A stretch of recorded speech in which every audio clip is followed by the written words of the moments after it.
make it, so it's so great to see you.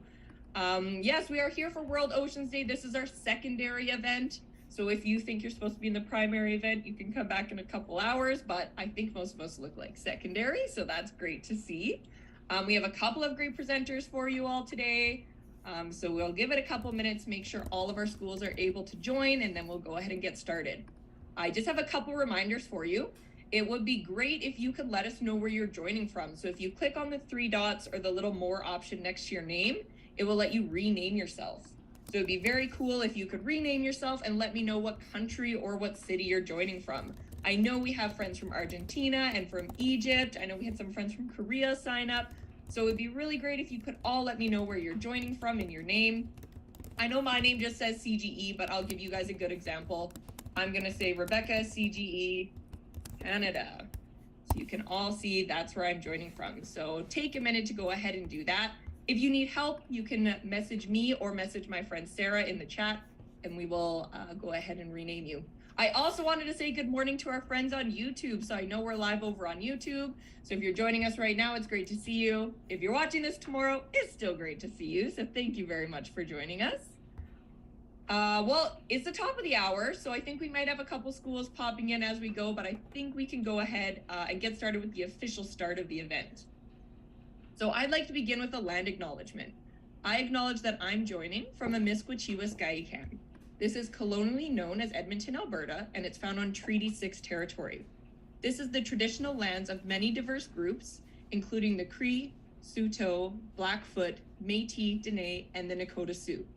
Since we're meeting virtually, I would also like to acknowledge the traditional lands that we're each joining from today across Turtle Island and around the world. We acknowledge our lands to improve our understanding of local Indigenous peoples and their cultures, and to reaffirm our commitment to reconciliation and in improving relationships between nations across the country and around the world. Now, I want everyone today to take a moment to think about an action that they've done today that could have a positive or a negative impact on the lands and the waters that they live in. Now, if you can't think of something, that's okay. We'll give you a little bit of an idea of some of those actions later on today, but just take a moment to try to think about that, because the Indigenous groups around the world have been living in harmony with the lands and waters that we share for time immemorial. And today we're going to work on shifting our relationship with the environment toward a more sustainable focus that aligns closely with the traditional ways of thinking about precious resources like water in our oceans. So I hope that by the end of this session, we'll all come away with a new appreciation for our shared waters and the role that we play in protecting them.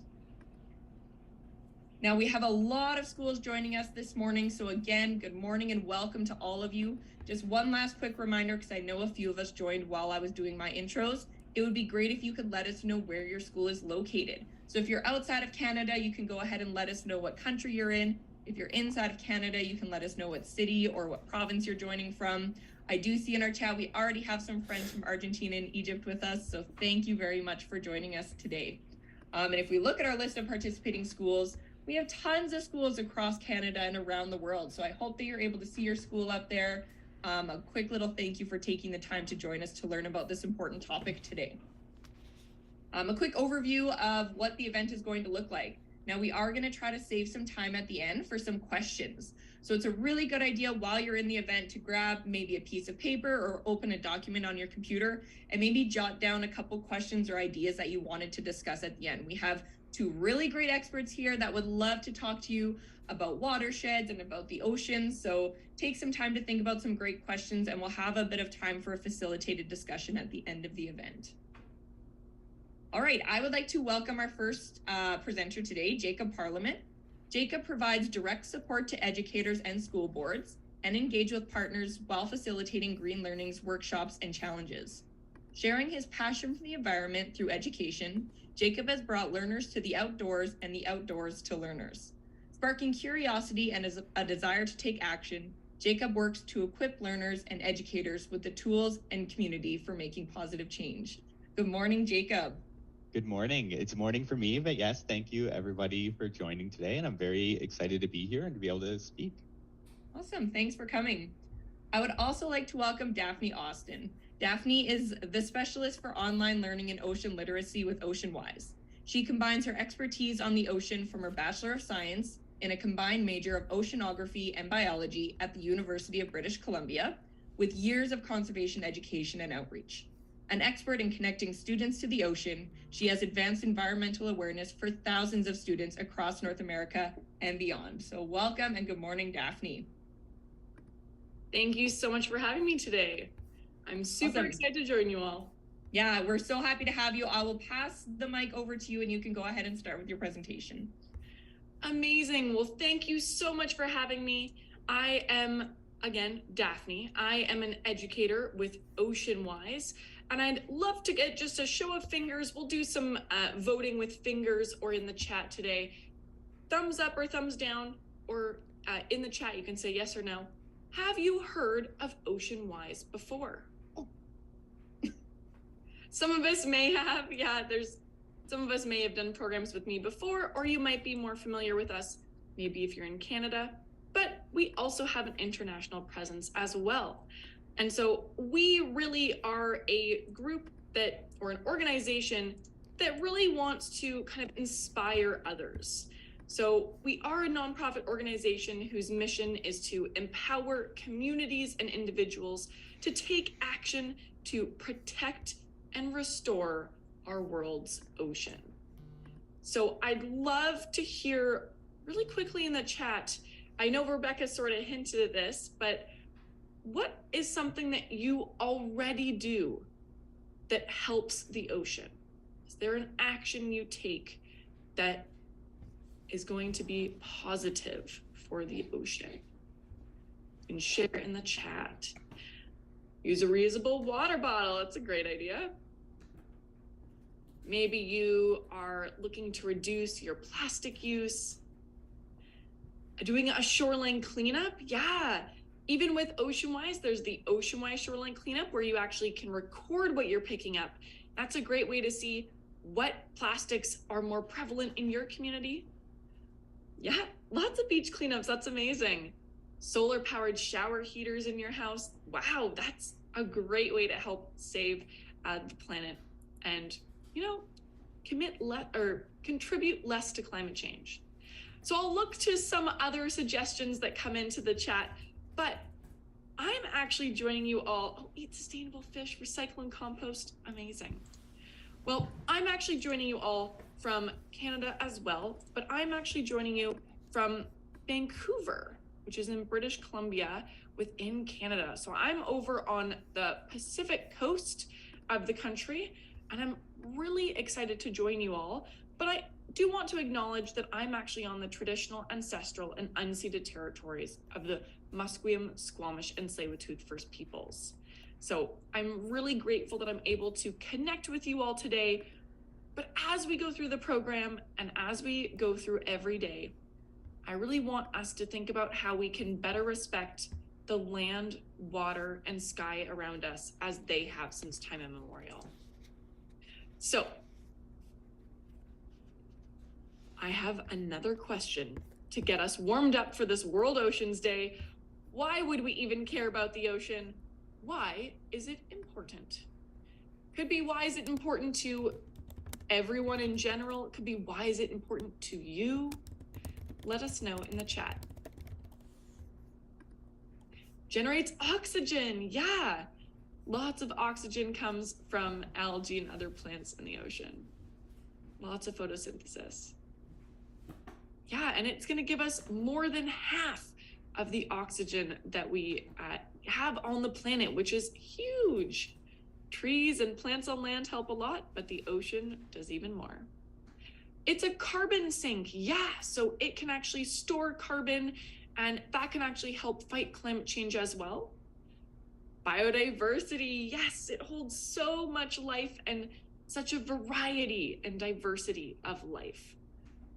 Amazing. I mean, all life started in the ocean, right? So there's a lot there. Food, yes, lots of food that many people rely on. There are billions of people in the world that rely on seafood as a primary source of protein. Amazing. Yeah, it provides shelter for marine animals.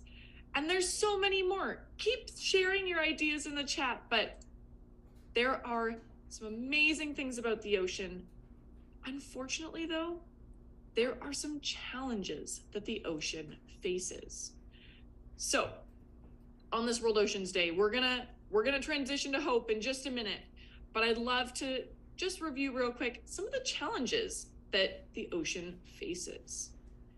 Let us know in the chat. What do we think?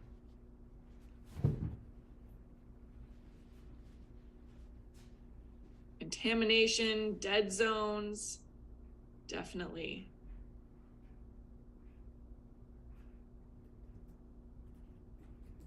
Amazing plastics, ice melting. I love it.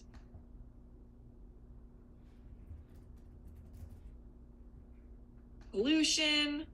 Yes, these are all challenges that we see the ocean facing. And you might have noticed that we at OceanWise, we focus on 3 challenges to make better impact. So we focus on pollution, climate change, and overfishing. So there's lots that we can all think about, but today we're going to explore one of those a little bit further. Now, our ocean faces many threats, but I want us to talk about some hope today. Maybe even some examples of solutions and actions we can all take on World Oceans Day and beyond. But the ocean is amazing. And I have one example of a solution or something that is hopeful for the ocean that I want to share about today.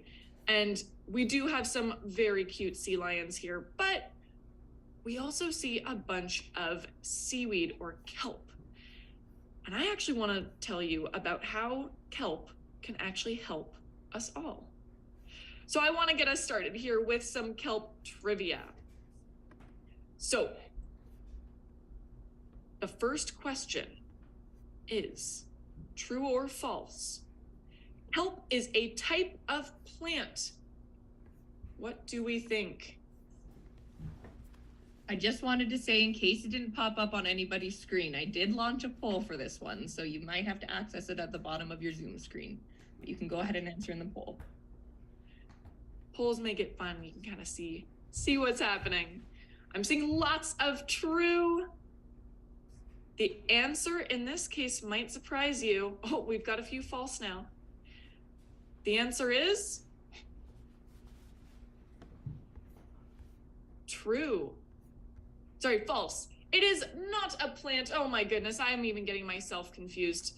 It is not a plant. It's actually an algae. And there are some differences between those. We'll learn a little bit more about that on our next question. But one of the big things is that although they're both photosynthesizing, kelp is actually going to be using a lot of itself to actually absorb nutrients and sunlight. All right, next question though. Kelp holds onto rocks or something else hard with roots. So just like trees and plants on land that have roots going into soil, helping them get nutrients and water, kelp also has roots. True or false? And I'm seeing a bit of a mix here, a bit more true, a few false. In this case, the answer is false. Instead of roots, they're actually going to use something called a holdfast. And you can see that right here, holding onto the rock. But this actually isn't for absorbing nutrients. It's really just for holding on. So a bit different than plants on land. All right, I have one more question for us and we'll have some more trivia throughout. But which products that we might use have seaweed in them? So I've got 3 products here. I've got ice cream, sunscreen, and toothpaste. Which of those do you think have seaweed in them? I've got a couple answers here. So if you're in a classroom, again, you can be voting with your fingers, so up or down for true or false, or you can show us 1 to 4 fingers. What do you think?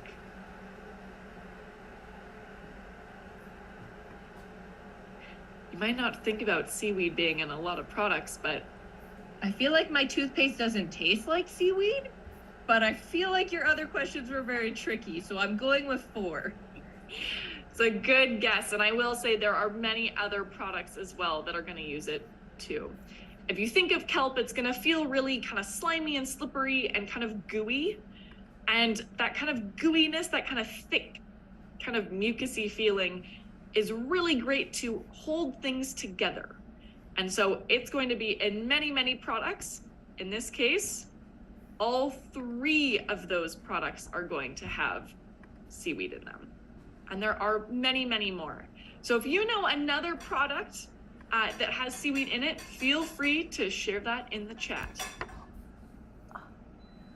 We're gonna dive into kelp and a little bit more of that as an example of a solution that helps the ocean. But I'd love to hear from you. What are some solutions that you think we can help the ocean with? We talked about things like pollution and climate change, plastics, overfishing. What are some solutions that we might have? Eating more seaweed. Yeah. And we'll learn a little bit more about just how fast seaweed and some kelps can grow. I will also say kelp is a type of seaweed, and all seaweeds and kelps are a type of algae. So there's lots of terms I'm using today. A single-use plastic ban. Yeah, so maybe we can reduce our use of certain single-use plastics. Plant more seaweed worldwide. Yeah, and I'll talk a little bit more about that. But there are so many actions and solutions that we can all discuss and share and take action for together. So feel free throughout the program to share more of those solutions. I see another one for more efficient and sustainable fishing practices. Yeah, and even with OceanWise, if you're in Canada or the United States largely, you can even look for the O in our OceanWise logo, and that's actually a way to see if we have recommended a seafood item as being more sustainable as well. So there's many recommended groups that recommend more sustainable seafood around the world. All right, but how could seaweed benefit the ocean? But I'm going to talk about that as an action, and I'll give you a hint. It is a way to help many challenges that the ocean faces, but one of them in particular that I'm interested in is climate change. It affects everything on the planet, all life, including us humans. How could seaweed benefit the ocean and climate change? Any ideas? You can share in the chat if you can think of a few. There are some really good ones. We already talked about that it's great in products, right? It's great to help us with some of those things we use every day. But I think we'll dive in to a few examples. Some of these can be things like protecting coastlines from erosion, just like coral reefs will in tropical areas as well, kind of tames those waves coming into shore. They can remove excess nutrients from the environment. They can even oxygenate surrounding waters. We talked about all that photosynthesis, creating oxygen to breathe. But I want us to focus on 3 today, and that's that they can create habitat, and that creates a space for many animals and life. They can create an ocean acidification buffer to help with ocean acidification. They can also help capture carbon, which is a great way to help fight climate change. And we at OceanWise are looking into seaforestation. Really, it's just restoring, planting, managing, and caring for underwater seaweed forests. So just like on land, you might imagine a forest that's getting regrown, it's reforested. We're just doing that in the ocean. And through this, we can help change trends that we're seeing. So if you take a look at this graph, I'll give you a few moments to decide for yourself what you're seeing. We are seeing the ocean acidification, so the mean water pH. And what we're seeing is a gradual, over a long period of time, this is a gradual change in the average pH of the world's ocean. And that can be a challenge for many animals that live in the ocean who can only survive in a certain range of pH. So pretty much it just means it's getting harder to survive. What's great though, is that there are many things that can help change that. One of those is by supporting things that photosynthesize, just like that kelp and algae. It's gonna take carbon dioxide in, release oxygen for us to breathe, and while it's taking in that carbon dioxide, it's removing that carbon from the water, allowing for the ocean to hold even more carbon. So it can remove it from the atmosphere, hold it in the ocean, and then to make sure that it doesn't get too acidic from all that extra carbon, it can actually remove some of that. The next step in that though, is that we can actually remove that kelp and remove that carbon. But first, I have another trivia question for you. This has to do with how much carbon we might be able to sequester. True or false? Kelp can grow over 30 centimeters per day. So it's about a foot per day. Can it grow 30 centimeters a day? What do you think? Ooh, we were equal there for a bit. I think we're going a little bit more towards true. Some folks were false. This one is true. So it can grow really, really quickly during the summer months. Yeah, more than your head probably. And in some labs, they've actually seen it grow up to 60 centimeters per day. So this is a fast growing life form, and it is going to do great things with not only supporting life in the ocean, but also drawing in that carbon really quickly. And through that, we can get some extra benefits. Now, kelp forests, do you think that they cover 2 times more ocean than coral reefs? True or false? So how much of this planet do you think is going to be kelp? And yeah, Ben, yeah. Per day, kelp is growing over 30 centimeters in the summer. It's really, really impressive. And it can grow multiple stories tall. So it's growing really big. Amazing. We've got a bunch of guesses for true, a few for false. Rebecca, you and Jacob, they know that I like my tricky questions. This one was a bit of a tricky one, and that kelp forests cover actually 5 times more ocean than coral reefs.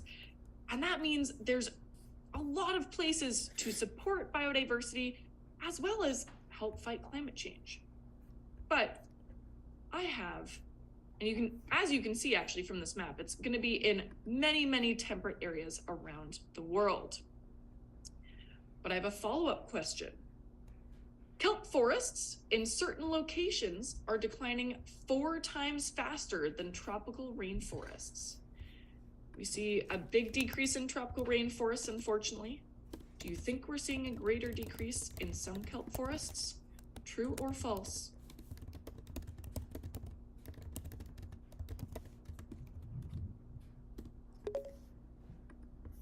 In this case, we're going to have it be true. So we are seeing some big decreases in only some areas.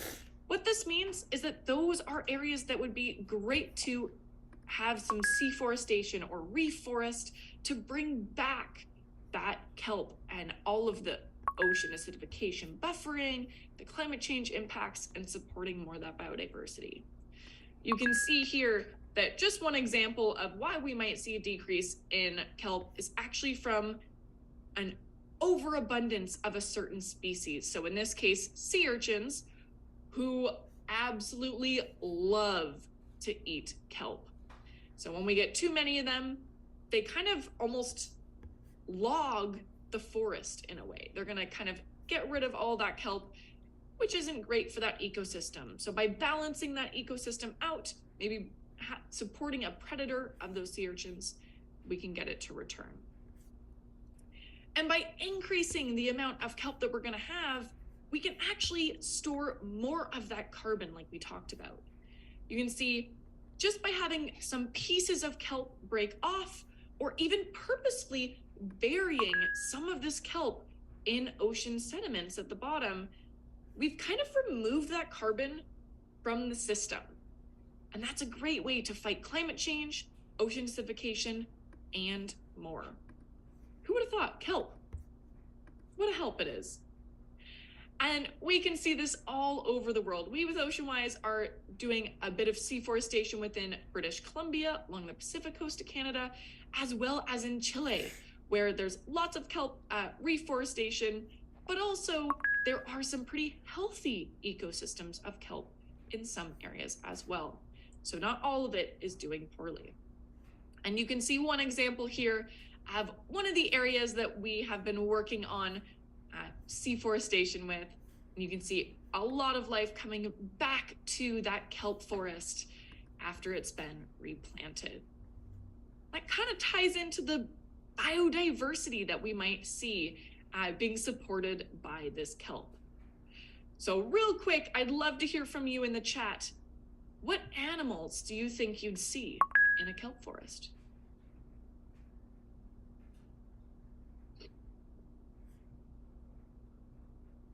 We might have seen some fish, yeah, lots of fish. Maybe some crabs like we're seeing right there. Sea urchins as well, of course, who love to eat the kelp. Maybe some sea stars like we see there. Octopus as well, yeah, we see a beautiful octopus right there. A giant Pacific one. And so many other animals. It supports a lot of biodiversity, just as Carlos is about to tell us. Do no harm is just not good enough for the oceans. We need to leave them in a better place than we find them. And that's the whole point of rewilding the oceans. And what we call seaforestation is exactly that. It's taking care of the underwater forests, it's protecting them, it's cultivating, it's restoring. Do no I'd harm. love to hear from all of you. We're concerned about restoring. I'd love to hear from all of you, sorry, what actions you think, or what solutions you think we can all take on World Oceans Day. You heard Carlos talk about how, you know, this is a great way to do multiple steps at once to really take action for the ocean, but there are so many things we can do to help. So I'd love to hear a few more ideas of actions you might take for World Oceans Day.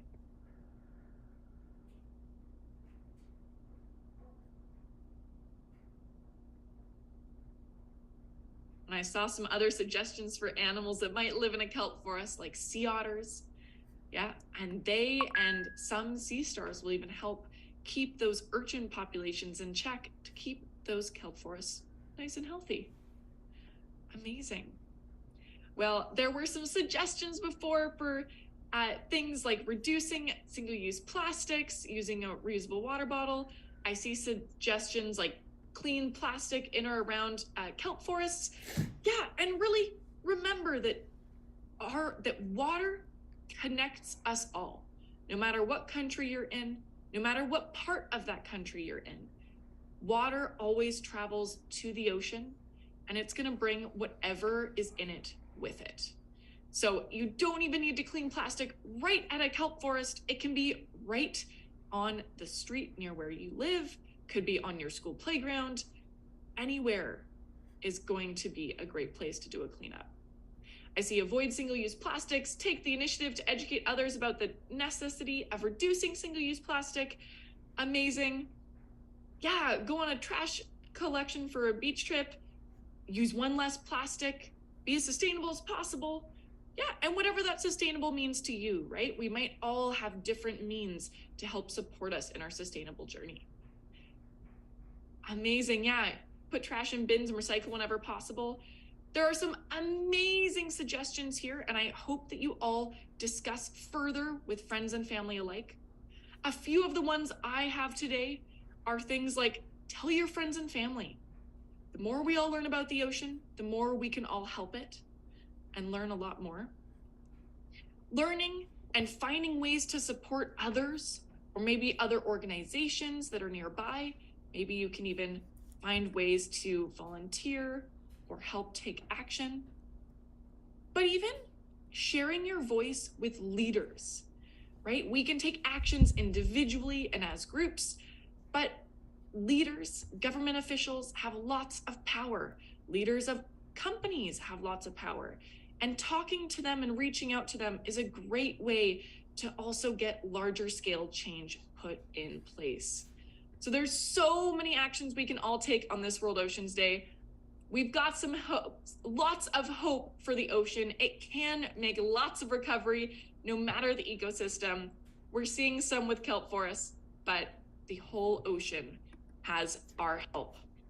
So I'd like to say thank you so much. We'll take questions in the chat, but I believe Rebecca is going to introduce a little bit something else that Jacob's going to share. Yeah, I just kind of wanted to tie this in a little bit because I love that idea that you put of reach out to the leaders, because we talked about a couple of the issues that face our oceans, right? The increase in carbon dioxide causes acidification, right? The rising temperatures, trash and plastic. So if you have an idea in your mind of a big change you'd like to see in your province or your country, we're going to talk a little bit now as I pass it to Jacob about a tool that you can use to help get those ideas from your mind to leaders where you're at. So Jacob, I'll pass it over to you now and you can go ahead and start your presentation.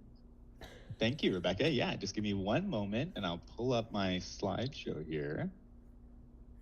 And okay, just to double check quickly, can everybody see my slideshow okay? Awesome. And so, like Rebecca and Daphne have been kind of saying, I'm really excited to be here today to talk about a way to sort of amplify your voice. And that's through Green Learning's eCards program. And I will just kind of jump right into it. So first thing, just a little review, if anybody, you may or may not have heard of Green Learning before. But what we are is we're a education not-for-profit where we're creating free online education programs that are really centered around energy, climate change, and the green economy, with also kind of encompassing the blue economy, which is thinking about our oceans and waters and things. And the goal there is to really engage and empower students. And so the kind of overarching theme with a lot of our programs is that we really want to provide opportunities for taking action. And that can look like a lot of different things. But just to reiterate quickly, all of our programs and everything that is accessible through our website is completely free as well. And so I want to take a moment to acknowledge the land that I'm coming from, but also the waters that are around me. I'm speaking to you today from the traditional territories that are shared by the Erie Neutral, Huron-Wendat, Haudenosaunee, and Mississaugas peoples, and that this land was acknowledged by the Dish with One Spoon Wampum Belt Agreement. And I really love kind of using this as a bit of an example or kind of a metaphor for us taking action, where this one spoon and one dish is really meant to kind of represent the one dish being the land and the waters that we all share. And the one spoon is that we all share access to these resources. And so it's really important for us to collectively take responsibility for kind of taking action and remediation towards kind of seeing what we can do to help protect our environment. And so I'm very excited to speak today about some of these ways that we can take action. And so starting us off, I guess I should note as well, I'm speaking today from Hamilton, Ontario, and very excited to see how many kind of different areas and places that where people are visiting from today. But I want to start off with a quick we're going to keep to that theme of true and false. With this one, you can, if you've got your video on, you could give us a thumbs up for true, maybe a thumbs down for false, or kind of send that in the chat as well. But I want to kind of check our thoughts and understanding here. I need to live on a coast, and by coast I mean like right near the ocean, in order to contribute to protecting these oceans. So if you feel that that's true, you sort of need to live in one of these places to be able to protect. You can say true. If you're feeling like, no, I think that I could have an impact, even if I don't necessarily live there, you can say false. All right, I love to see it. We're having a very dominating kind of false result here, and that is definitely the case. If we are living away from the oceans, and even just myself thinking of kind of being from Hamilton, Ontario, where I'm sort of a little bit more central within Canada, I'm far from the ocean, but there's many, many ways that you can make a difference. And so today I really want to focus in on how powerful your voice can be. there has been more and more demand in recent times, in recent years, for youth's input and thoughts and feelings around the decisions that are being made around us. And so there's the actions that we can take more personally in ourselves, like keeping plastics out of the environment. There's some amazing things mentioned about like being really mindful of our fish consumption and different things like this. But also teaching others, and those kind of things that Daphne brought up at the end are a great way as well. Because how can we kind of protect these things if people don't know that we've got some issues and some amazing things that we can each do to kind of take those actions? And so reaching out to decision makers, and when I say decision makers, I'm sort of saying, Rebecca and Daphne did a great kind of a job as well of describing that this could be maybe the superintendent of your school board. It could be the mayor from your town. It could be a local member of parliament. There's many people that are in these kind of positions of making these decisions, and having your voice heard can really help to kind of influence and kind of put the future into the place that you'd like it to be. And so the way that we do this, and with Green Learning, we have this amazing program that we call our eCards program. And you can see on screen here, there are a few e-cards that have been created from youth across Canada, I believe we mostly have at the moment. And they've got a very kind of wide range of reach. On the left, we have one that was created that was sent directly to Simon Cowell, who you may or may not know is one of the judges from American Idol and some of those kind of similar shows. And they were really asking him to use his massive kind of social media following to start advocating for these environmental issues that we have. The one on the right was sent to a local member of parliament, really kind of honing in on how we needed more awareness and more kind of public outreach about these issues that are happening. And so this is a great way to sort of add some creativity and really visual kind of effects to a like very strong message that you personally feel. And so you might be asking kind of a little bit of what are these e-cards and sort of how do you make them? And so I've got a few sort of things here, and on each of these slides, I've got some of the different students' e-cards that have been made as well. And so what are these e-cards? First off, they're creative and they're official. And so when creating your e-card, you can make your own art or graphic or illustration, or you can choose to use something that's kind of copyright free. We've had people reach out to artists in the past, and artists have kind of given an okay for using their artwork, which is always amazing as well. It's great to sort of include and collaborate with others. But that official part is that each of these e-cards, before they're sent out to these decision makers, they're fact-checked, they're reviewed by your educator, as well as somebody here at Green Learning. So a real person at Green Learning sits through and sort of reads through and checks things and things like that. And I just want to double check on that educator. I know we're starting to approach the end of the school year for some and things like that. An educator could be your teacher. It could also be your coach from a sports team. That could be your volunteer supervisor from something you might be doing in your own time, a camp leader. There's lots of different kind of roles that can play. And we really want to, it could be Rebecca. We really want to kind of show that this doesn't necessarily need to be something that you're doing within the school year. We want to help you and support your voice. And so next up here is that they're also really secure and private. I should note that this is really a very creative kind of card design with the lyrics and sort of, I have to mention it because it's just too cool. But the next one here is that they're also secure and private. So all of these e-cards are created on Green Learning's website. So you have to do kind of a login, which protects that sort of process. And it's being monitored by Green Learning staff as well, which I mentioned. And then the really kind of private aspect and another element of security is that we actually send these cards out on your behalf. So your name is protected, your contact information is protected, all of those sort of things. And not only is it kind of adding that protection, but we feel that it's our opportunity to say that we've got your back. We're sending this with our Green Learning kind of name attached to it. We've done all that process to make sure what we're sending looks really nice and polished, and it's going to have that impact when it gets there. And it's a really kind of great way to have that interaction while also having some kind of safety in that space as well. And something that I should note is that any responses that we ever get, we always make sure they're passed right away along to the student that's sending them. And there's also some options to sort of pass those responses on even further. And so the last one here that I'm going to talk about is that it's also it's shared and it's very visible. So you have the option, and I'm really highlighting the option because we want it to be what you want that e-card to kind of, that process to look like for you, is you have the option to put it up on our website and kind of publish it. So we have this amazing collection, which I'll show in a moment, of all of these different student works that have been put together, all of these passions that these students have for different issues that are kind of going on and advocating for change. And it's great to kind of have that collection. But of course, if that's something that you're not comfortable with, then we give you that option to kind of not have it as public. As well, you do also have the option to publish any responses back onto a Green Learning's website of any of those responses that you get. So it's kind of creating a bit of a visual and something that everybody can see as well. And so since I'm teasing it a little bit, I can jump into our website and show some more of these awesome works that have been created by students. And so on Green Learning's website, we have sort of a section for e-cards. And this is just all of our published e-cards, or at least some of them, because we do have many that kind of choose to keep them off the website. They maybe their own personal artwork was added into it, and they might not feel as comfortable.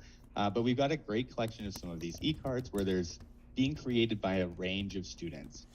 We have a lot that are being created by secondary students, as well as some that are being created by younger. And it's all kind of with that goal of really advocating and pushing things out. And so just to show, because I know for my kind of sake, if I was being told about this, I'd be like, how do I do it? Or what kind of steps can I sort of take? And so if you go to Green Learning's website, just at our home page, this is what it looks like right here. And you go into our programs, you can find e-cards real quick. It's the very first one. And that brings you to this site, and it sort of walks you through what the steps are to begin. So any educators that are kind of keeping an eye, there's a little section here for educators that talks about what that process looks like. But for students or for youth, you can just kind of jump into making your e-card. And so in Daphne's presentation, and there may be something that really stuck with you, something that you're feeling like really passionate about, that you feel you would love to kind of spread that word. There also might be things that you're not really sure you want to learn a little bit more. We have some great kind of resources to learn some more, kind of hone in on a specific topic that you're really passionate about and that you want to reach out about. And then that next step is starting to kind of plan what your message looks like. Who is it going to? Why am I kind of sending this message? What are my goals? And then thinking about how can I kind of have that exciting sort of catchy image or artwork or things like that to go along with my message. And then we do some reviews. So it gives opportunity for your educator and for the Green Learning staff to make sure it's looking really nice before we send it out. And then we get the option to send it off. And so if you were going to be kind of creating one, you actually can go into the submit your e-card, and it has all of those steps laid out really well. So we have a few different kind of graphics and things on our website that can kind of support you through this process, but it's really supposed to be kind of what you make of it. It's your own passions that you're bringing in, and we're just kind of using this as an opportunity to amplify your voice and back it with our own sort of resolve as well. And with that, I just want to encourage you to kind of take these actions, and especially on World Ocean Day, it's a great time to do some reflections and thinking about what we've done in the past and maybe what we can do in the future. And then I've included a picture of a shoreline cleanup because I just really want to reiterate that all water is connected. And so any of the actions that you're taking to protect the waters that are around you are always going to be protecting the kind of waters downstream and eventually our oceans as well. And so definitely be creative and take action. And thank you, everyone, for joining me today to talk about e-cards. Thank you so much. I have this, and he's got his email up there as well if you need it. And I put the link in the chat for you. I have this like amazing image in my mind of everyone watching today and watching later on YouTube. They're all writing an e-card to protected fishing areas in their coastal city or to ban single-use plastic in their county. So that's like my image in my mind of this. So thank you very much for sharing. If you all have questions about e-cards, you are welcome to email Jacob, and I'm sure he's happy to help you with the process. But their website is very clear and straightforward when you're building one, so it's not tricky. Awesome. So we do usually like to end at around 9:50, but we'll go to the hour if we have a lot of questions. I wanted to give you a reminder while you're thinking up those questions. So do you have questions about kelp or how to reduce your plastics or how rivers are connected to oceans or anything you heard about today? Now is your chance to get those questions into the chat. While you guys are thinking about some questions, I just have a reminder for you. We have this awesome little quiz. I know a few of you have maybe tried it before, but just so you know, I have updated it. There's new creatures on there, so you'll probably get a new creature if you try it again. You can either scan the QR code or you can click on the link in the chat. And if you guys all just take, it's like super quick, it's 5 questions. Take a minute today to go ahead and do that quiz. You can do it while we're working on some questions. You can do it after. It would be really great if you all took a moment to go ahead and try that quiz. Once you get your answer, put it in the chat. I love seeing what we get. How many sharks are there? How many octopus are there? I'm trying to think of all the things I made in there. How many sea turtles do we have? So go ahead and try that quiz for us. Now, this is our moment too, as well. I know I have a few students here who have already shared some of the things that they have done for the ocean. If you are participating today and you wanted to unmute and share a little bit more about how you organized or how you implemented those actions, now is your chance to do that as well. So if any of my youth today are interested in maybe sharing a little bit about some of the actions you've taken for the ocean, just let me know in the chat or raise your hand. I'll let you unmute and share them. Or if you have any questions for our two experts, type them in the chat or raise your hand and I can call on you. And again, while we're brainstorming, I do have one that I wanted to share about, because I do see that we have a few youth today that traveled with us to Egypt for COP last year. And one of the actions that we did, so we were staying in a hotel that was right on the coast. You could see the ocean. It was 5 steps out of our doorway. And that obviously, as most coastal lines are nowadays, was covered in plastic pollution. So one morning when we had some free time, we did go along with some garbage bag and do a shoreline cleanup. So just one example of something you can do. Also great if anyone joining does not live on the coast and you wanted to share some ideas of some actions that you took. Now's a great time to share this as well. So I'll leave that open. I know it can be scary to share in a big group like this, but if anybody does have one, it's really great to hear from fellow youth if someone's trying to plan and organize something. Now, while we're thinking, I do have one question. We can pass it to both of you, one of you, whichever of you is more interested in answering this. And that's kind of my question is, what would be maybe like the one big takeaway message that you would like the youth participating today to have after this event? So if there's one thing that sticks in their mind, I know it was a very full event, but if there's one thing that sticks in their mind, what would be something you would like to share that the students bring with them moving forward? I guess I can go first. Sure. I would just love everyone to take away that, you know, there are challenges that the ocean is facing and they're real, but there's lots of action that can be done. There's lots of solutions and positivity that's out there. There's lots of great success stories, and there's a lot of hope for the future of the ocean and for the planet. And I want us all to remember that, and that our actions are helping make that happen. And when we do them all together, it really is powerful. Awesome. Thank you, Daphne. And Jacob, what about you?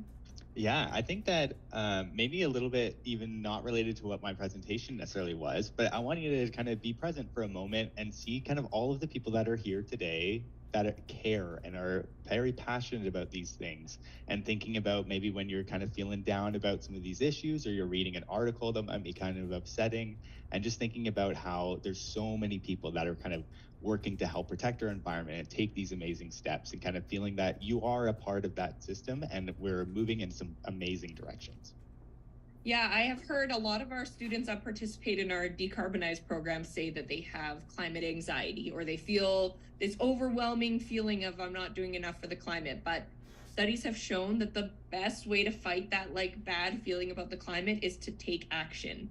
So when you're actively doing things, no matter how small, if it's just recycling one piece of plastic, taking those actions is the best way to reduce that feeling. So if anyone watching today has those kind of like icky feelings about, you know, doomsdaying of the climate, that's the best thing you can do, is go out and start taking action. Okay, I've given them some time to brainstorm. We're getting some questions coming in. The first one, is there a way that you know that groups can help with kelp reforestation? And I know this question is coming from one of our Canadian schools. So I'm sure, Daphne, I don't know if you know specifically about reforestation that's happening in other countries, but do you know if there's any way, at least in Canada, that youth can get involved in that kelp reforestation? I would say there's not tons of volunteering opportunities for something like that, because you'd need to be out on a boat or something like that. But educating others about how important it is and that it is something that is happening is more powerful than you might think.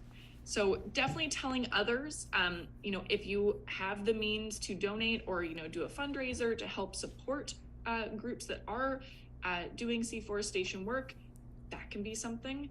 But also, try eating kelp, right? If you're, consuming kelp, you're also creating demand for that, and that helps support those groups that are growing kelp and doing seaforestation as well.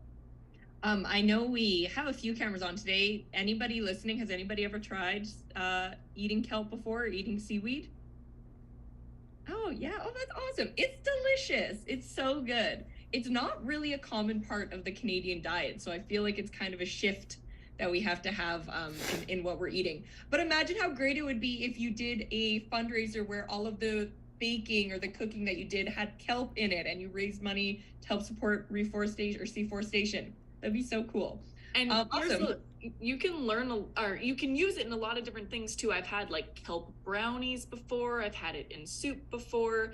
There's lots of different ways that it can be used. Yeah, it's not just for sushi, although another great option. Awesome. Okay, the next one is, what is a certified seafood versus not, and what does that really tell us? So I know OceanWise has a certified seafood program. So can you tell us a bit about that? Yeah, so in ours, there are many different groups around the world that have their own certification process. We tend to say that ours is a recommendation that we give, in that you might already not eat seafood. That is also great. That helps, fish in the ocean. But there are many people that eat seafood and might want to make a more sustainable choice. So we have recommendations, and you can use those to help choose which seafood you do and don't want to eat, and if you do or not. That is based off of data and knowledge that is collected by researchers that go out and look at the data on the stock numbers, the type of the ways that it was caught, the method that was used, populations in the area, the habitat, things like that.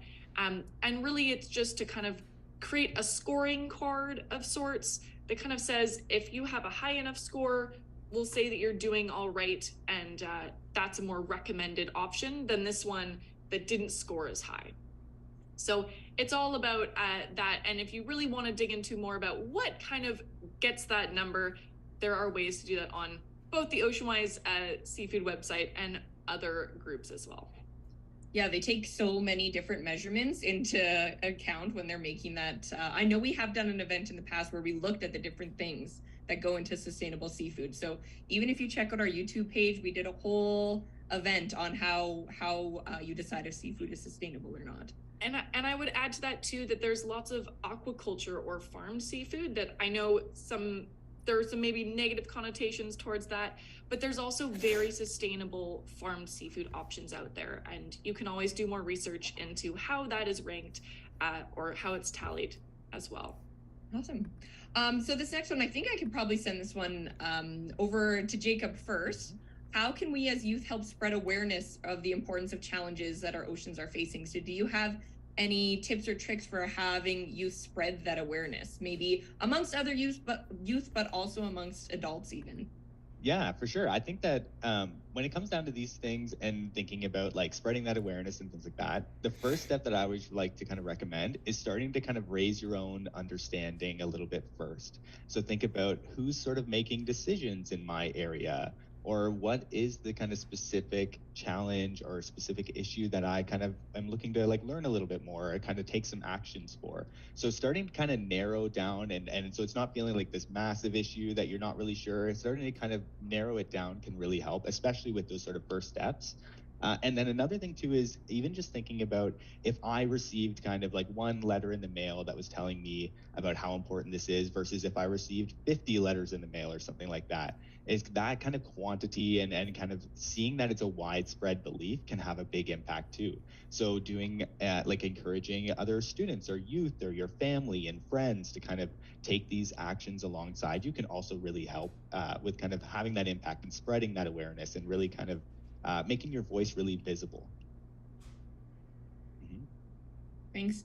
And that was, sorry, I guess I probably should have included this because some of us are on YouTube and we can't see the chat. So that was from our friend Jana in Egypt.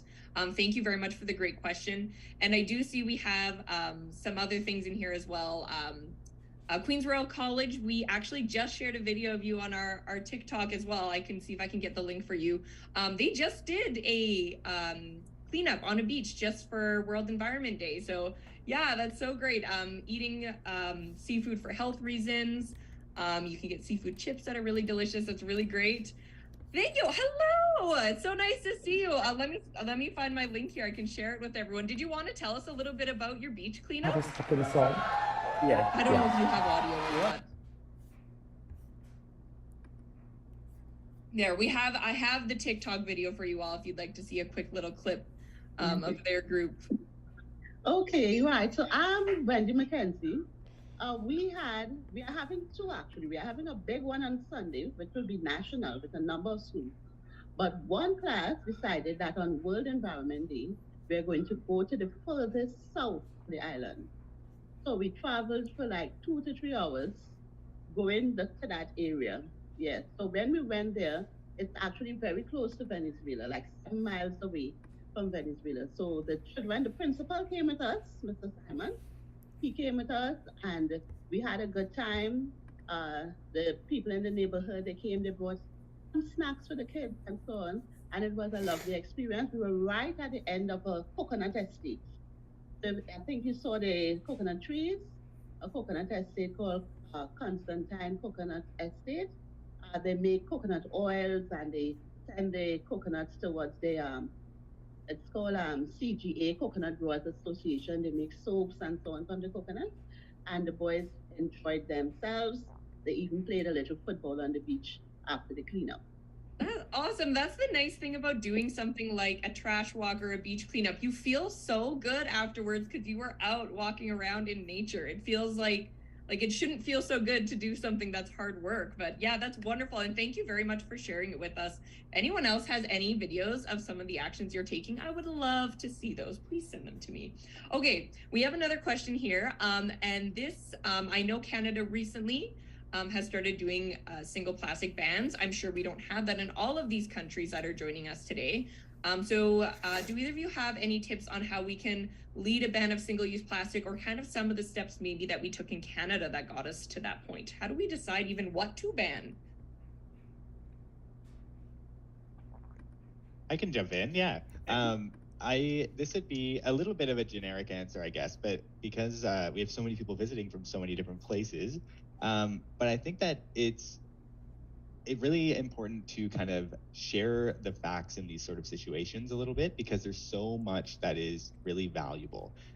So if you're kind of reaching out, or if you're looking to educate others, kind of taking the time yourself to learn a little bit more, kind of get some of those facts and really, and even think about when you were doing the learning yourself, like what are those things that really stuck out to you and had that impact with you, and passing those things along, as well as kind of going back to the e-cards thing and everything like that too, is using things like e-cards or similar sort of programs and structures to kind of make your voice heard by those people that are making those decisions, and kind of finding out who are those people that are responsible for making those decisions, whether that's in your local area or starting to kind of go larger, like for your whole country and things like that. And then you can kind of lead the charge with you and many others if you can get them organized.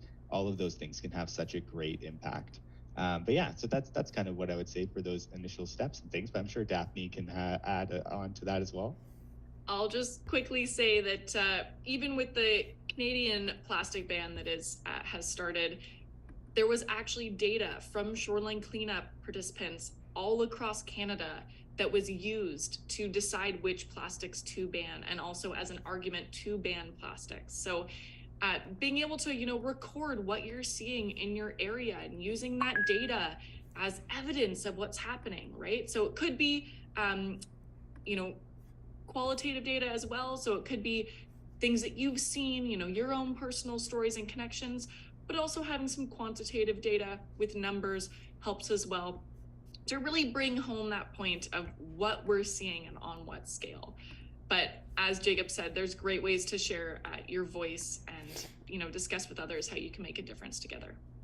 Yeah, we can kind of take the ideas of everyone together, like our friends in Trinidad gathered a bunch of schools together, see if you can get a few schools together, do a big beach cleanup, you can take Daphne's advice and get a little checklist and keep track of what types of plastic you're finding. Is it mostly cigarette butts or toothbrushes or fishing nets? What are you finding the most of? And then taking Jacob's idea of create an e-card out of that and send it to your government to say, these are the plastics that we're seeing. These are the ones that we need you to ban. So we've got a great plan here. Yes, sorry. We only have 1 minute left. So I have one last quick reminder I wanted to give you all before I let you go. And that's to sign up for our newsletter. We have a newsletter. We have a bunch of events that we're planning for the fall. So if you want your group to come to those events, if you like this event and you want to do more, please make sure you sign up for that newsletter. Students are allowed to sign up for it as well. We'll send out reminders of different opportunities that are coming up, speaking opportunities, learning opportunities. So everyone here, go ahead and scan that or click on the link, and just remember to sign up for our newsletter because we've got lots of good information coming out over the summer. Okay, that's it for me. I just wanted to say one last thank you to everyone. Thank you especially to Daphne from OceanWise and Jacob from Green Learning. It's a pleasure as always to run these events with you both. You're so informed and so engaging. So thank you very much for taking the time to share today. And thanks to all of our youth that were able to participate live, and those of us watching this a little bit later. It was so nice to see some of you again. I haven't seen you since last November, so it was great to be able to reconnect with you all. And that's 10 o'clock. So everybody, happy World Oceans Day. Go out and make a difference. Thank you so much for coming.